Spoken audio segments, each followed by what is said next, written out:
밤에 하나님께서 우리에게 주시는 말씀을 보겠습니다. 구약성경 창세기 22장 14절에서 18절까지 말씀입니다. 구약성경 28면에 있습니다.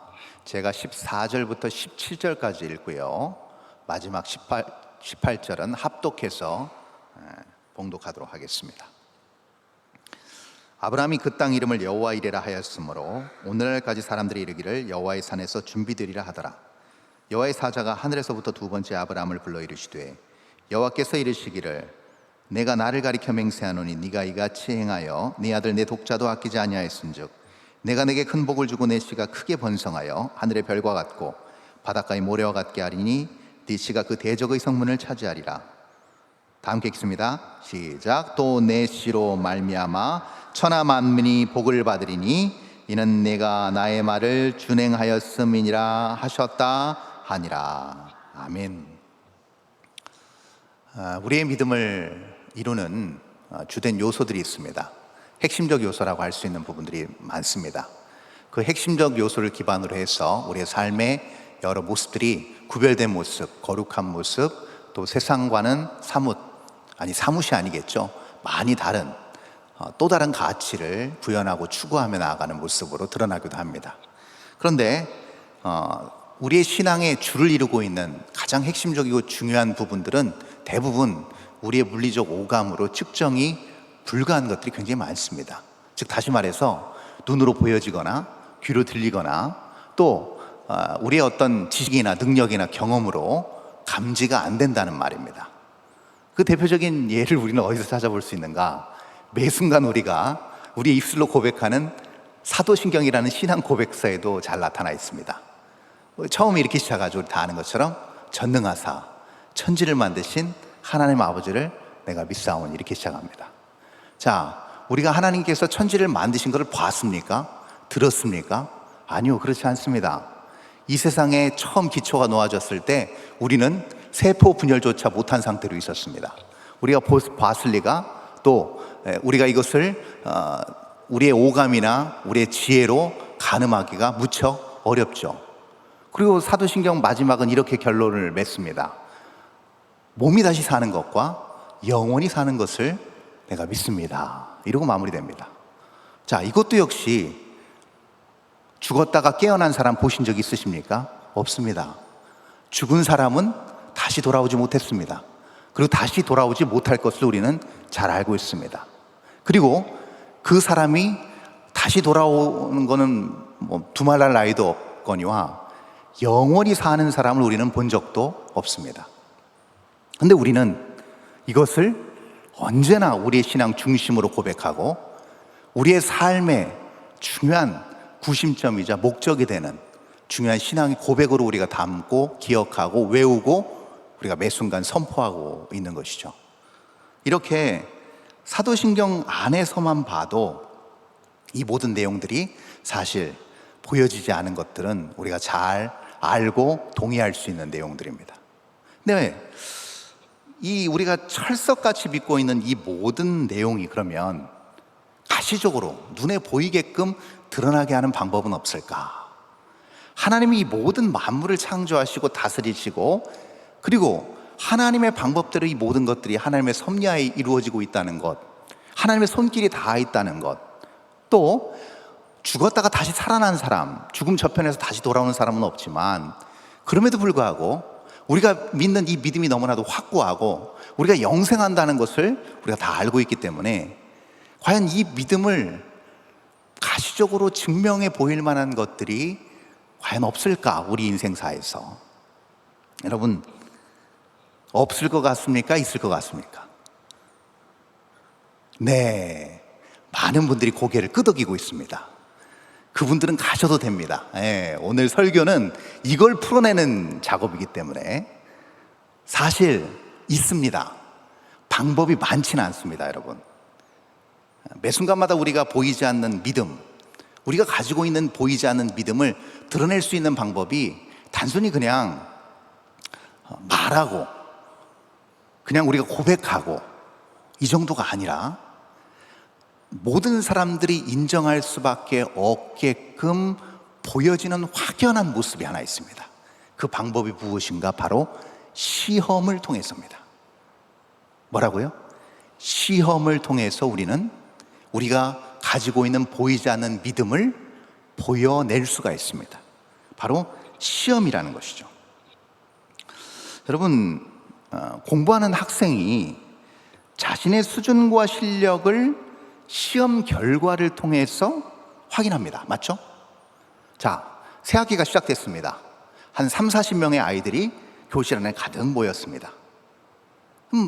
이 아이들의 성적을 보지 않는 한, 과거 성적을 보지 않는 한, 이 아이들이 어느 정도의 실력을 갖췄는지 알 길이 없습니다.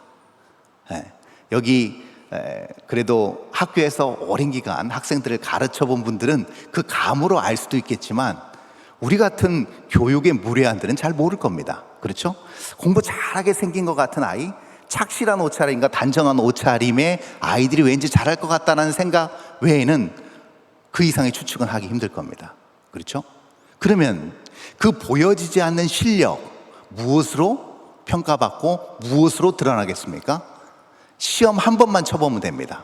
월말고사 내일까지야, 기말고사 다음 달까지야, 그리고 공부 시험 범위 알려주고 시험지 쫙 나눠주고 시험 치게 합니다.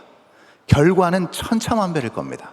그렇죠? 그리고 석차가 쫙 1등부터 매겨질 겁니다. 그것을 통해서 우리는 보여지지 않는 실력을 시험을 통해서 우리는 평가하고 가늠할 수 있습니다. 운동선수도 마찬가지입니다.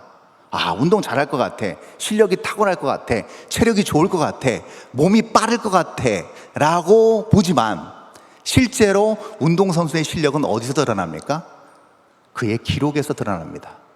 그의 시합 능력에서 드러납니다. 결국은 운동선수가 얼마나 자기의 몸을 연마했는지, 그 실력을 얼마나 갈고 닦았는지는 보여주지 않는 이상, 경합을 붙지 않는 이상은 절대 알 길이 없습니다. 경합과 시합과 기록을 통해서만 우리는 알 수가 있는 것이죠. 그렇다면 하나님을 믿는 신자는 무엇으로 실력을 검증하겠습니까? 자, 저와 여러분이 하나님을 믿는 신자입니다. 그럼 우리는 하나님을 믿는다는 것, 하나님을 믿는 그 실력을 무엇으로 검증하겠습니까? 우리도 똑같습니다. 우리도 바로 시험대 앞에서 검증이 됩니다. 어떤 시험이 우리에게 닥쳐왔을 때 그 시험을 어떻게 바라보고 어떤 관점으로 이 시험을 대하느냐, 바로 믿음의 반응을 통해서 우리는 이 사람이 참된 믿음의 실력자다, 아니다 라는 것을 우리는 가늠해 볼 수 있습니다. 아무리 할렐루야 두 손 높여 찬송하고 기도하고 매번 설교 때마다 맨 앞자리에서 아멘 아멘 하면서 은혜 몽땅, 이 세상의 모든 은혜는 혼자 다 받는 것 같이 해도 크나큰 시련과 아픔과 시험이 그 앞에 닥쳐왔을 때 얘 반응이 심상치 않다, 전혀 하나님을 의지하거나 하나님 안에서 이 문제를 온전히 해결하고자 하는 의지가 없다, 그러면 우리는 다시 한번 그 사람의 모든 신앙의 형태와 반응들을 다시 재고해 보아야 될 것입니다. 자, 오늘 본문 아주 유명한 말씀입니다. 모리아산에서 독자 이삭을 바치라는 그 시험을 아브라함이 거침없이 거뜬하게 통과한 그런 유명한 이야기입니다. 오늘 본문 16절에서 이렇게 나타나 있습니다. 16절 한번 볼까요?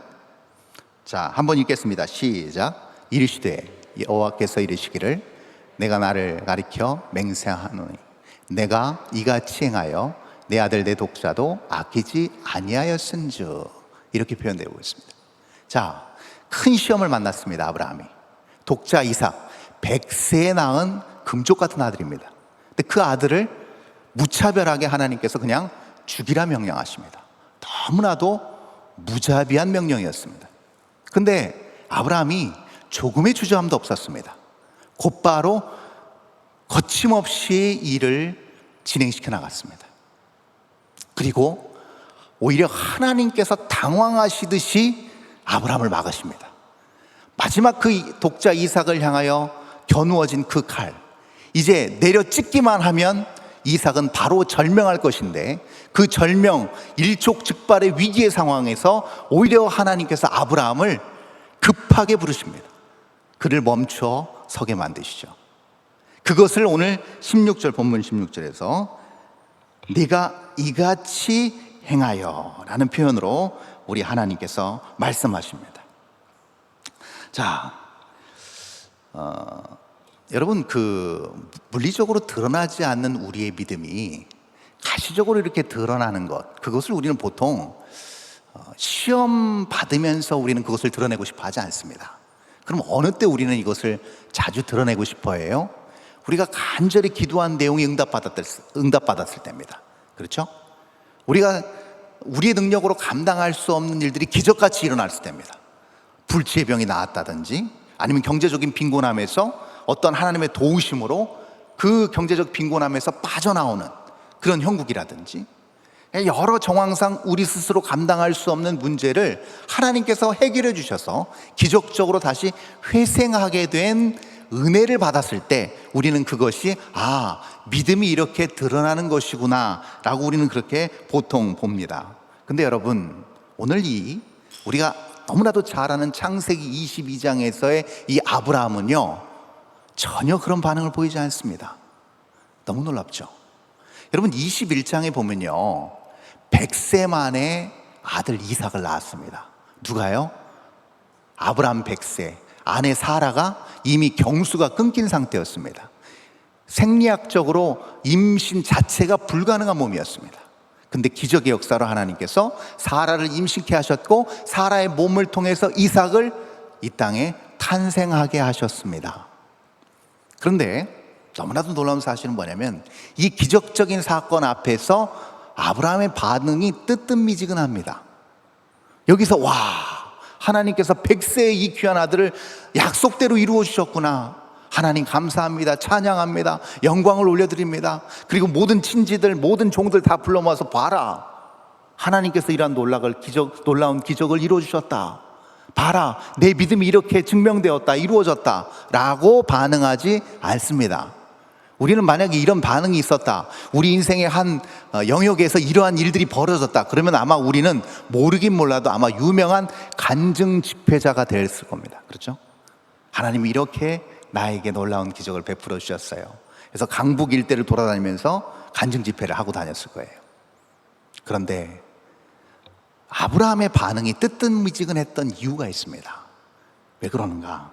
아브라함은요, 초자연적인 기적의 순간에 하나님을 향한 믿음을 드러낸 것이 아니라 이미 22장 한참 전인 15장에서 그 믿음을 드러냅니다.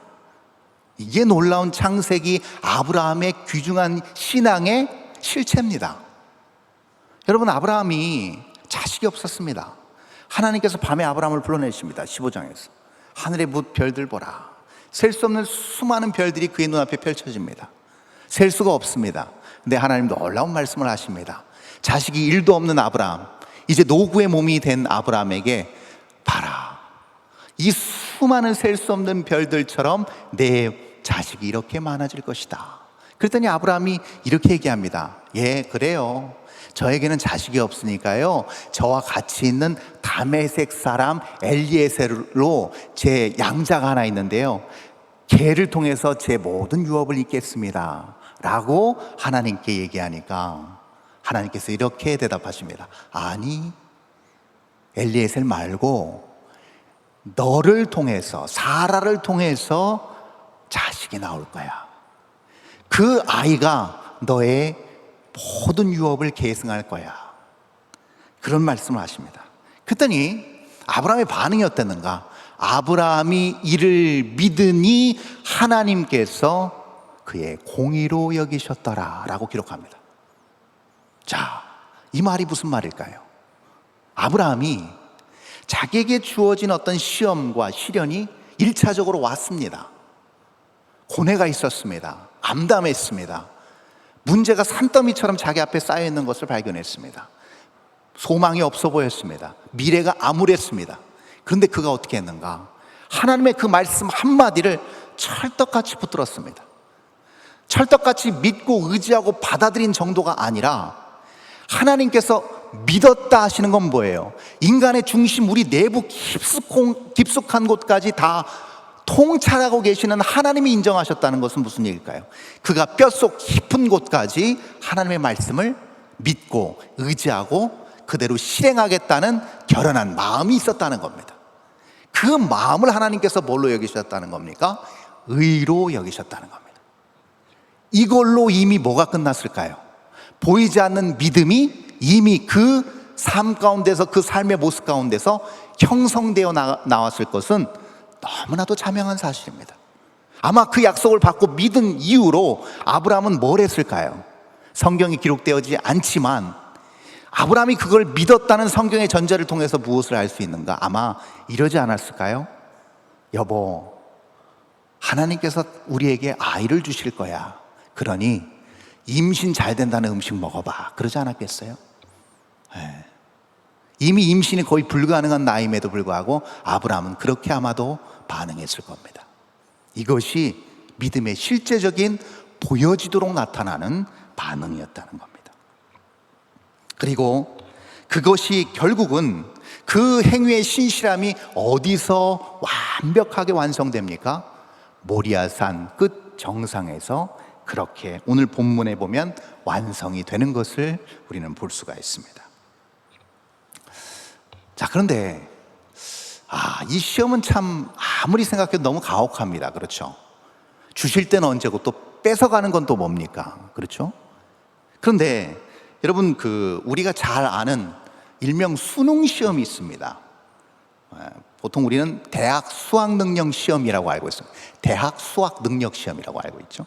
그런데 이 대학 수학 능력 시험에 간혹 섞여 있는 문제들이 있습니다. 그 문항을 우리는 보통 뭐라고 표현합니까? 요즘 이슈가 됐죠. 킬링 문항이라고 합니다. 킬링 문항. 이 킬링 문항이 뭐예요, 여러분? 킬링 문항이라는 건 일반 고등학생이 풀 수 없는 문제를 얘기합니다. 웬만한 실력 가지고 못 풉니다. 웬만한 고등학교에서 수석한다는 학생들도 굉장히 끙끙거리면서 풀 수밖에 없는 굉장히 어려운 고난이도의 문제입니다. 그럼 이 킬링 문제를 왜 그러면 평가원에서는 섞어놨는가? 왜냐하면 우수한 실력자들을 변별해내기 위해서입니다. 너무나 놀라운 사실은 뭐냐면요, 그렇게 무시무시하게 어려운 문제임에도 불구하고 반드시 그 문제를 풀어내는 수험생들이 존재하기 때문입니다. 그리고 자신의 실력을 입증해내기 때문입니다. 킬링 문항을 풀 수 있는 수험생들은 그러므로 어떤 사람들입니까? 나서부터 천재들일까요? 아니죠. 철저하게 수능 시험 그 한날을 위해서 기나긴 시간 꾸준하게 성실하게 전략적으로 준비한 수험생들입니다. 그 수험생들만이 그 시험 문제를 풀 수가 있는 겁니다. 여러분, 그래서 3년 전에 어떤 지방의 모 고등학교에서 그 고등학교를 졸업하고 수능 시험 만점을 받은 어떤 한 초년 대학생의 인터뷰를 제가 들은 적이 있습니다. 수능 만점자. 근데 이 수능 만점자가 이런 말을 하는 거를 제가 듣고 지금도 잊혀지지 않는 한마디였는데요. 수능 시험 날이 다가오면 다가올수록 그의 마음 가운데 드는 생각이 무엇이었냐면, 빨리 시험 쳐보고 싶다였습니다. 놀랍지 않습니까? 네. 그래서 다른 수험생들은 D100일, D50일 하면 바빠가지고 못한 과목 뭐 있는지 막 공부한다고 바쁜데, 이 친구는 D100일, D50일, D10일, D5일 되면 될수록 어떤 생각이 드냐면 빨리 시험을 치고 싶다라는 생각이 들었다는 겁니다. 왜요? 그는 이 시험을 통해서 자기 실력을 가늠해보고 싶었답니다. 그러면서 제가 느낀 게 뭐였냐면, 그 인터뷰의 짤막한 그 대답을 듣고 느낀 것이, 이렇게 준비됐으니 만점을 안 맞는 것이 오히려 더 이상하겠구나 싶었습니다. 맞습니다, 여러분. 준비된 만큼 그러한 실력에 이르는 결과를 만들어낼 수 있다는 거죠. 여러분, 킬링 문항이 어려운 이유가 있습니다. 그것은요, 문제를 풀 때마다 자꾸 뭔가 막히기 때문입니다. 문제를 푸는 길이 있는데 그게 자꾸 막히는 거예요. 어렵기 때문이죠. 그래서 킬링 문제가 어렵습니다. 근데 이 킬링 문제를 풀 수 있는 사람들은 어떤 사람들인가? 이 종류의 문제를 많이 맞닥뜨리고 연구하고 풀어본 사람들, 즉 다시 말해서 준비된 수험생들이 풀어낼 수 있는 겁니다. 여러분, 독자 이삭을 바치라는 이 하나님의 준엄한 명령은 킬링 문항입니다. 쉽게 풀 수 없는 문제입니다. 왜 풀 수 없냐면 우리는 그냥 이렇게 생각합니다. 단차원적으로 이렇게 생각하죠. 아니 100세 만에 100세가 되도록 애가 없다가 100세 만에 얻은 아들이니 얼마나 금쪽 같은 아들이겠는가. 이 아들을 어떻게 바쳐? 라는 생각으로 우리는 그렇게 단순하게 생각할 수 있습니다. 여러분, 아브라함 그 정도 수준은 아닙니다. 그러면 아브라함이 왜 이 시험이 어렵다고 판단하고 왜 이 시험이 이 성경에 기록될 만큼 큰 시험이었을까요? 그것은 다름이 아닙니다.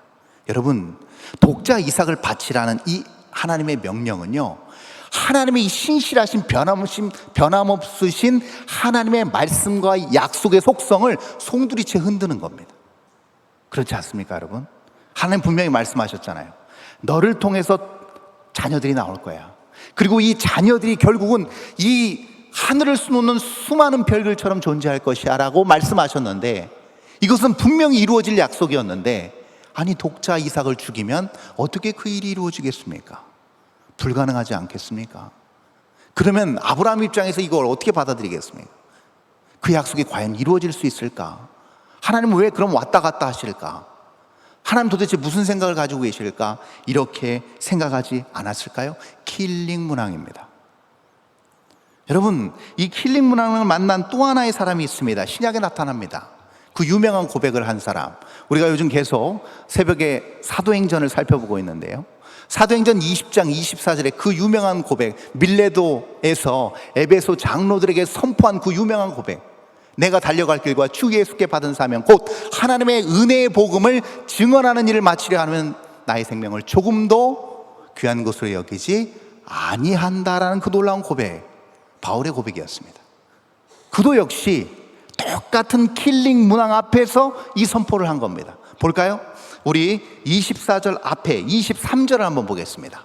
자, 한번 다 함께 읽습니다. 시작. 오직 성령이 각성해서 결박과 환난이 나를 기다린다 하시나. 예. 이 지금 23절에서 요 말을 한 다음에 바로 내가 달려갈 길과 그 얘기를 한 겁니다. 그러면 성령께서 각성해서 내게 증언했다는 것은 무슨 말일까요? 바울이요, 드로아에서 아소까지 선교 대원들, 같이 선교 여행을 했던 대원들이 드로아에서 아소까지 배를 타고 간다고 했습니다. 근데 바울이 자기는 배를 타고 가지 않고 걸어서 간다고 고집을 부립니다. 그리고 나머지 선교 대원들은 다 배를 타고 일찍 가고 아소까지, 바울만 뚜벅뚜벅 걸어서 드로아에서 아소까지 이틀 길을 걸어갑니다. 왜 그랬을까요? 여러분, 이겁니다. 마게도냐에서 밀레도까지 이르는 동안 각 성에서 성령님께서 말씀하셨습니다. 가면 결박과 환난이 예루살렘에서 바울 너를 기다리고 있을 거야. 그런데 많은 사람들이 그 얘기를 바울뿐만이 아니라 성령 하나님께 동일한 음성을 들었습니다. 환난이 기다린다는 사실. 그래서 바울에게 경고합니다. 바울 선생님, 가면 안 됩니다. 피하라는 성령 하나님의 사인입니다. 절대 가시면 안 됩니다 라고 말렸습니다. 근데 바울이 어떻게 했어요? 다른 모든 선교 대원들을 배 태워서 아소로 보내고 혼자 뚜벅뚜벅 자기는 걸어서 이틀 길을 갑니다. 그 이틀 길을 가는 동안 바울이 무엇을 했을까요? 철저하게 하나님과 독대하는 시간을 가졌을 겁니다. 성령님, 저에게 환난과 고난과 결박이 기다린다고 하시는데 제가 어떻게 해야만 됩니까?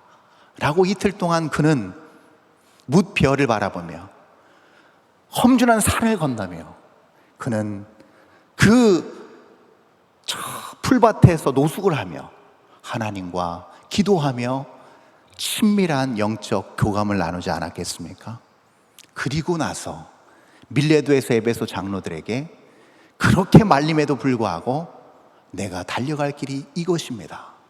내 생명을 조금도 귀하게 여기지 않겠습니다 라고 고백한 것이죠.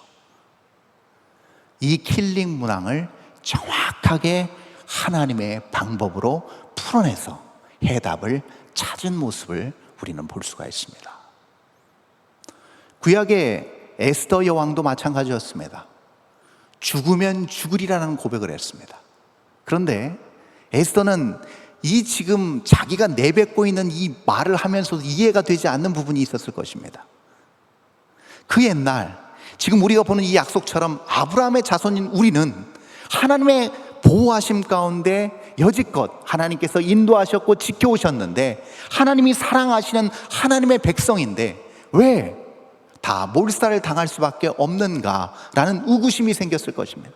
도대체 이해할 수 없는 상황 때문에 하나님 뭐지요? 라고 되물었을 것입니다. 그런데 단 하나, 그녀는 알았습니다. 죽으면 죽으리라 하고 하나님 앞에 금식하며 엎드려 기도했을 때 반드시 하나님께서 해답을, 하나님의 방법을 알려주실 것이라는 사실을 그녀는 분명히 알고 있었다는 것이죠. 여기에 대한 답, 이 아브라함과 바울과 에스더가 얻었던 이 답, 우리는 오늘 본문 14절에서도 동일하게 찾아낼 수 있습니다. 본문 14절입니다. 다 함께 읽습니다. 시작. 아브라함이 그 땅의 이름을 여호와 이레라 하였으므로 오늘날까지 사람들이 이르기를 여호와의 산에서 준비되리라 하더라. 아멘. 이 세 사람 킬링 문항을 앞에 두고 전혀 주눅들지 않고 당황하지 않고 정답을 찾아서 정확하게 그 길로 갔던 이 사람들의 공통점이 바로 여기 14절에 숨어 있습니다.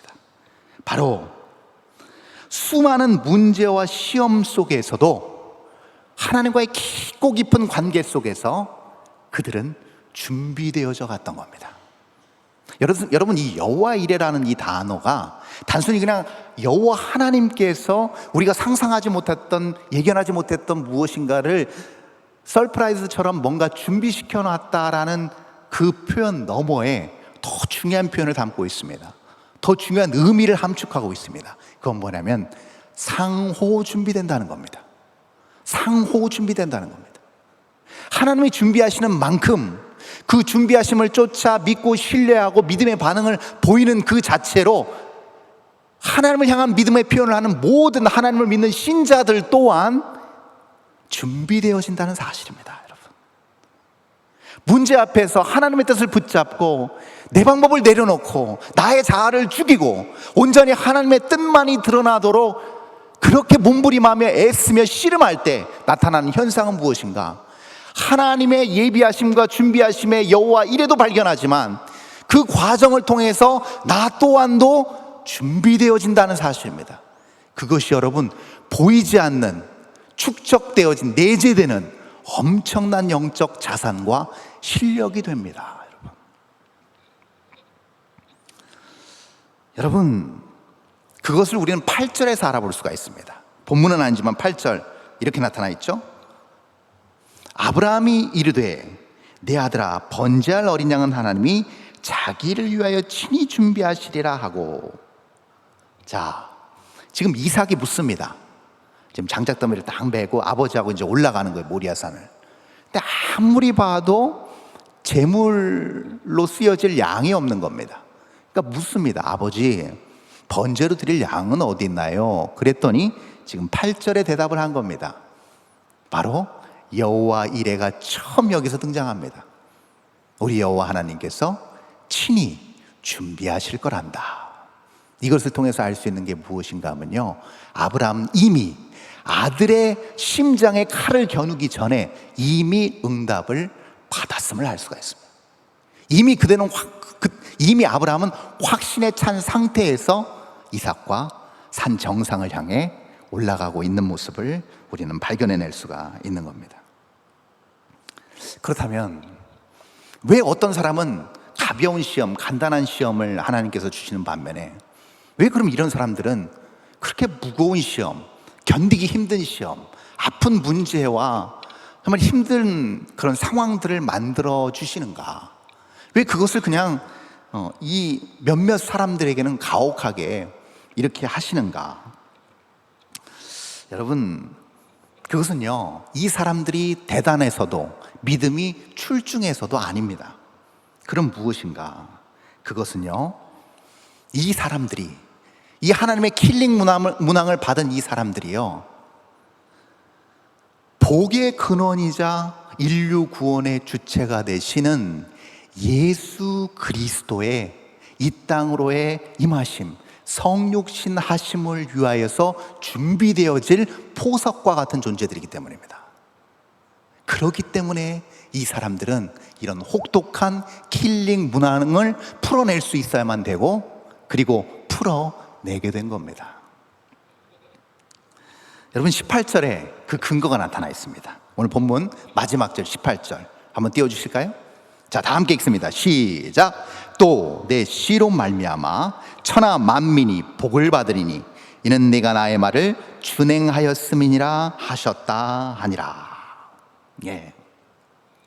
이걸 통해서 무엇을 알 수 있는가?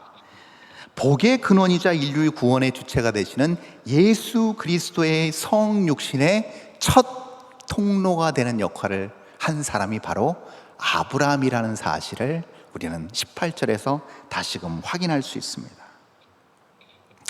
그렇다면 여러분, 우리에게 이 오늘 본문의 이 모리아산 사건을 통해서 하나님께서 주시는 분명한 메시지가 있습니다. 그것은 무엇이냐면요, 하나님께서는 반드시 천하 만민을 복 주시기 원하신다는 사실입니다. 누가 뭐라 해도 하나님은 이 땅에 복을 내려주시기 원하신다는 사실입니다. 그런데 불행하게도 이 땅에 사는 수많은 사람들이 그 복을 받고 원하지만 사실은 그 복을 온전히 누리지 못한다는 것이 안타까운 현실입니다. 왜 그럴까요? 수많은 시험과 난관과 문제 앞에서 그들은 해답을 모르기 때문입니다.